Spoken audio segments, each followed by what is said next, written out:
अथ श्री अर्गला स्तोत्रम्।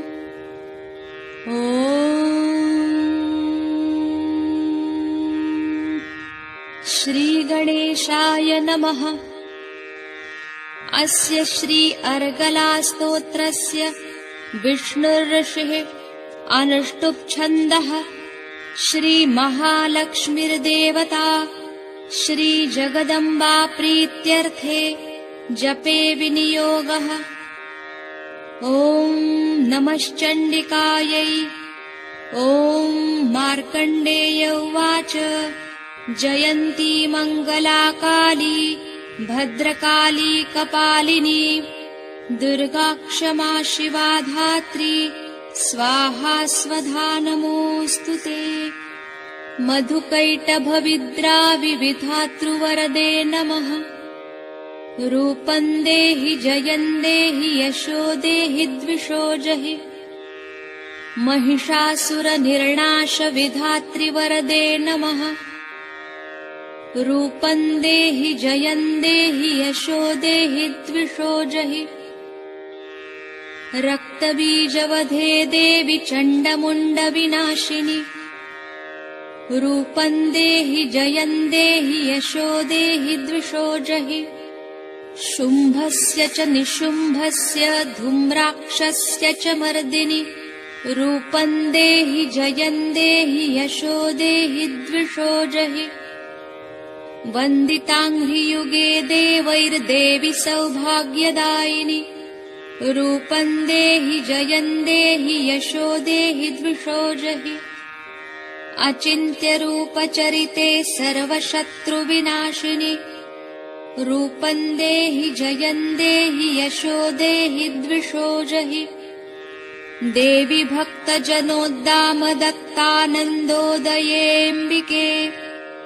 रूपं देहि जयं देहि यशो देहि द्विषो जहि। प्रचण्डदैत्यदर्पघ्निचण्डिके प्रणताय मे।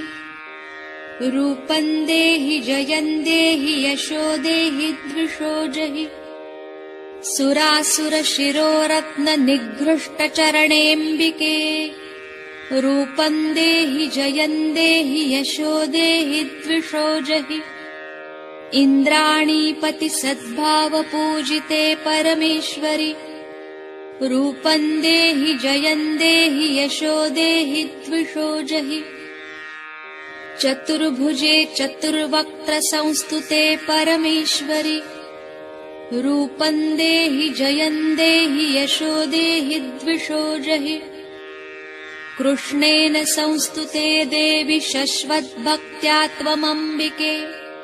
रूपं देहि जयं देहि यशो देहि द्विषो जहि। हिमाचलसुतानाथ संस्तुते परमेश्वरि। रूपं देहि जयं देहि यशो देहि द्विषो जहि। विद्यावन्तं यशस्वन्तं लक्ष्मीवन्तं जनं कुरु। रूपं देहि जयं देहि यशो देहि द्विषो जहि। स्तुवद्भ्यो भक्तिपूर्वं त्वां चण्डिके व्याधिनाशिनि। रूपं देहि जयं देहि यशो देहि द्विषो जहि। न तेभ्यः सर्वदा भक्त्या चण्डिके दुरितापहे।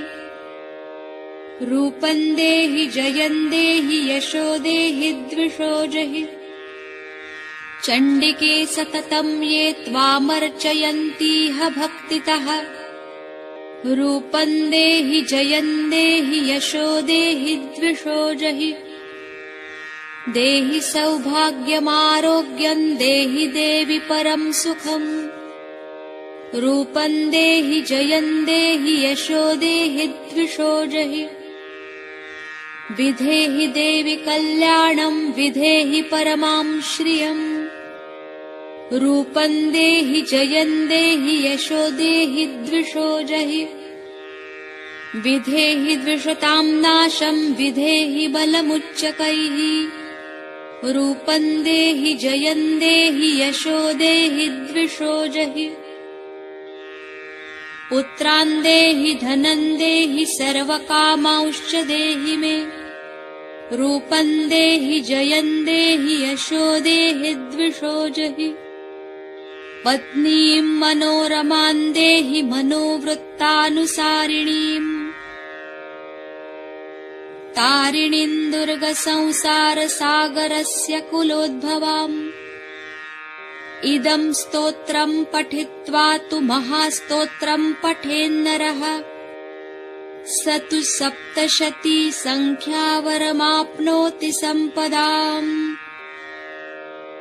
इति श्री मार्कण्डेय पुराणे अर्गलास्तोत्रं सम्पूर्णम्।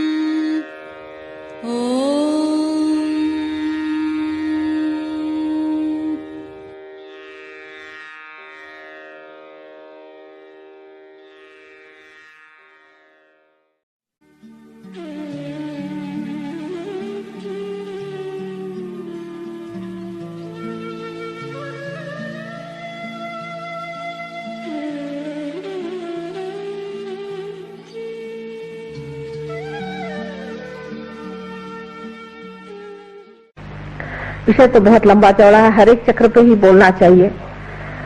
विशुद्धि चक्र जो है श्री कृष्ण का चक्र है, इसमें 16 कलाएं हैं।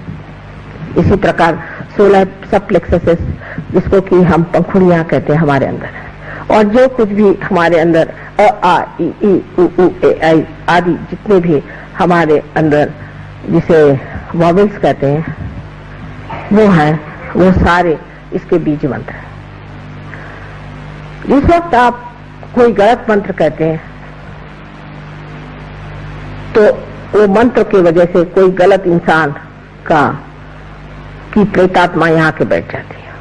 जब आप गलत पूजन करते हैं, गलत तरीके से आप किसी भी मेडिटेशन को या किसी भी गलत गुरु के पास जा करके और दीक्षा लेते हैं तो ये आपका चक्र पकड़ जाता है।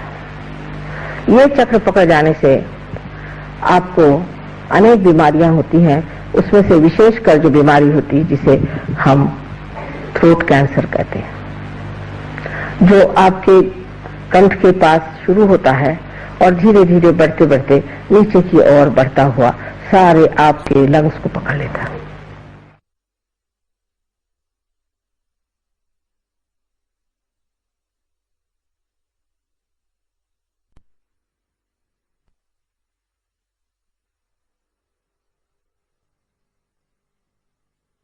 भगवान के नाम पर पागल जैसे कुछ बांध लिया सर पे, गले में कुछ पहन लिया और चिल्लाना शुरू कर दिया, अरे राम अरे राम अरे राम। ये सब नाटक करने की क्या जरूरत है? परमात्मा अंदर है, सब कुछ अंतर योग है। बाह्य में इस तरह के अनेक नाटक करना, कभी कुछ तमाशा करना, कभी कोई दूसरा तमाशा करना, अंतर ही तो जान पड़ता है कि गलत काम कर रहे हैं और इसीलिए मनुष्य कभी कभी उसमें दोषी महसूस करता है। और कोई कोई लोग तो सभ्यता की दृष्टि से सोचते हैं कि हमेशा दोषी रहना ही अच्छा है। जैसे सवेरे उठिए, उनसे बात करिए, माफ करो माफ करो माफ करो। भाई क्या हो गया, आखिर क्यों परेशान हो रहे हो? ठीक से तो बात करो। सुबह से उनको यही लगता है कि मैंने कुछ न कुछ गलती कर दी है। अंग्रेजी भाषा भी ऐसी है कि बोलते वक्त हमेशा आई एम अफ्रेड। भाई काय के लिए अफ्रेड? आपसे तो दुनिया अफ्रेड है। 17 मरतबा I am sorry I am sorry I am sorry. Sorry है तो क्यों ऐसा काम करते हो? तो जिस आदमी में इस तरह की न्यूनता की भावना आ जाती है वो भी लेफ्ट विशुद्धि पकड़ लेता है।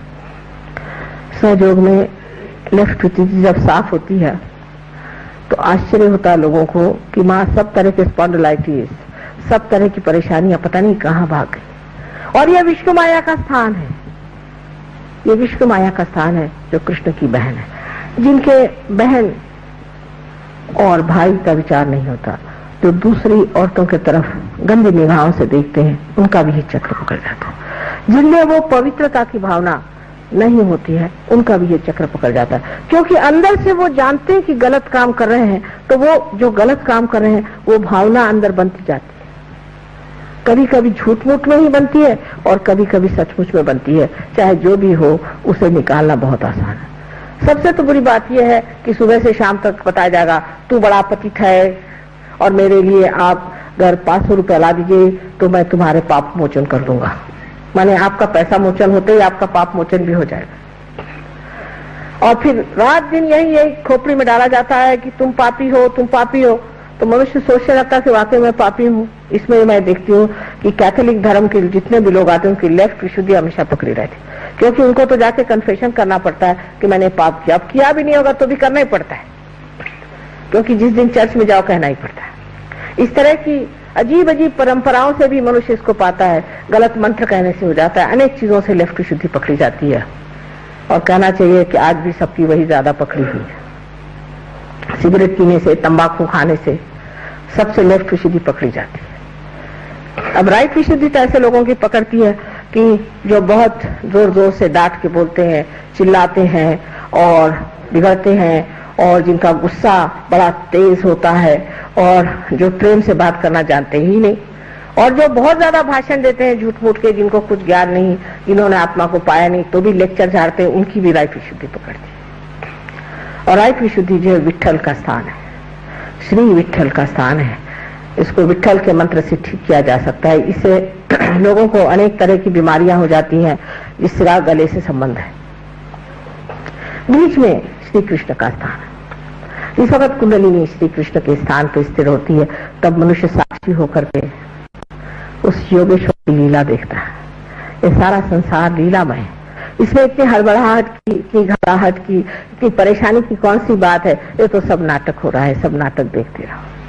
इस नाटक को देखना ही मात्र बन जाता है। जब आप देखते हैं कि नाटक है, थोड़ी देर तो घबराते हैं, उसके बाद जब स्थिर हो जाते हैं, आप स्थापित हो जाते हैं, तब आप जानते हैं कि ये नाटक है। और इस नाटक को जान लेना आपके लिए बड़ा ही सुखदायी होता है, क्योंकि फिर जो स्थित प्रज्ञ की भाषा है जो श्री कृष्ण ने बताई है वो सिद्ध हो जाती है। कहना नहीं पड़ता कि अब आप परेशान नहीं हो, ऐसा आदमी परेशान ही नहीं होता। हमें यही आश्चर्य होता है कि लोग सब क्यों परेशान हो रहे हैं। परेशान होने से तो कोई बात होने नहीं वाली, तो क्यों परेशान हो, बेकार में क्यों बर्बाद करें अपनी एनर्जी। लेकिन वो कहने से नहीं होता है, जिसको आदत है वो परेशान होगा ही। और हमें तो कोई लोग कहते हैं क्योंकि आप परेशान नहीं होते इसलिए हम आपके लिए परेशान होते। तो मैंने कहा ठीक है, अगर आपको परेशान होना तो होते रहिए, ऐसी कोई परेशानी की तो बात नहीं।